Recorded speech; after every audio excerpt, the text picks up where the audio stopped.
When we have a co-host who is relatively new to the program, we love to take a few minutes at the beginning of the week to introduce them, give a little bit of bio, and that's the case with our guest host this week, Carey Nieuwhof, who has written, by the way, 3 books.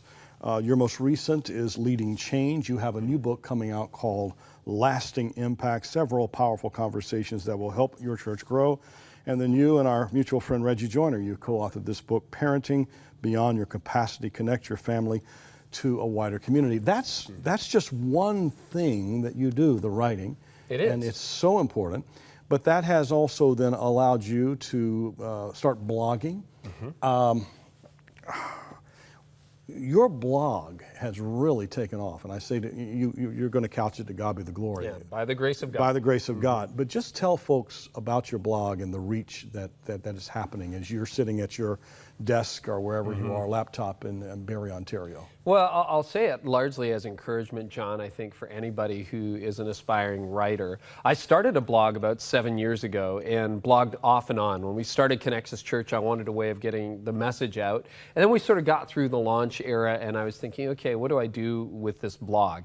And so I would blog like a lot of people very periodically, go for a month, and January there are lots of blog posts. Yeah, by March or April. By March it sort of peters out. Like fitness centers. Absolutely. Jammed in January, and by June, pick whatever rail you want. Totally. And twice in the first 5 years, I almost shut the blog down, almost to the point where you're so embarrassed. It's like, well, I said I was going to blog and I wasn't going to blog, so I almost shut it down. And then when we released Leading Change Without Losing It 3 years ago, my book on change, I thought, I should really blog more regularly. So I made a decision in the fall of 2012 that I was going to write 3 times a week. And I set a crazy traffic goal target of, for 2013, I'd have 100,000 page views. Now that was unthinkable for me. I mean, I think I was averaging 10,000 page views maybe prior to that point, but I thought, okay, 10x multiplication will motivate me to write 3 times a week. Multiply your influence. Mm-hmm. Mm-hmm.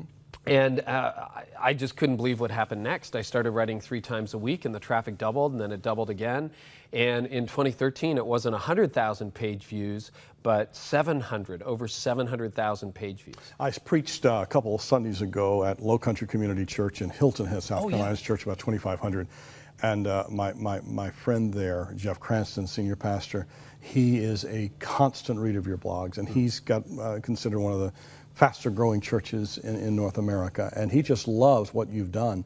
And what is it that you're saying that you think's compelling pastors to go there and leaders to go there? Well, you kind of figure it out as you go along, but I write out of my experience. So I've been in leadership for 20 years. I write about the struggles that I have, but not so much from the perspective of, hey, here's what's happening this week. I blog like that for a little while. It's like I went cycling and saw a cow. Not a very compelling read, John, when you're reading it. But it's like, okay, if I had to solve this problem, how can I help other leaders solve similar problems? And so I write from the perspective of, here's a problem you might be struggling with.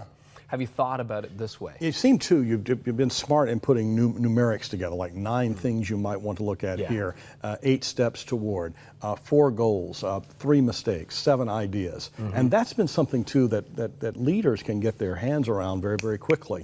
And then they take what you say and then they can personalize it in their own experiences if they want to use that content to communicate. That's absolutely true. I try to make my reader the hero. Not me the hero, not somebody else the hero, but my reader the hero. And the filter I run everything I write through is helpful.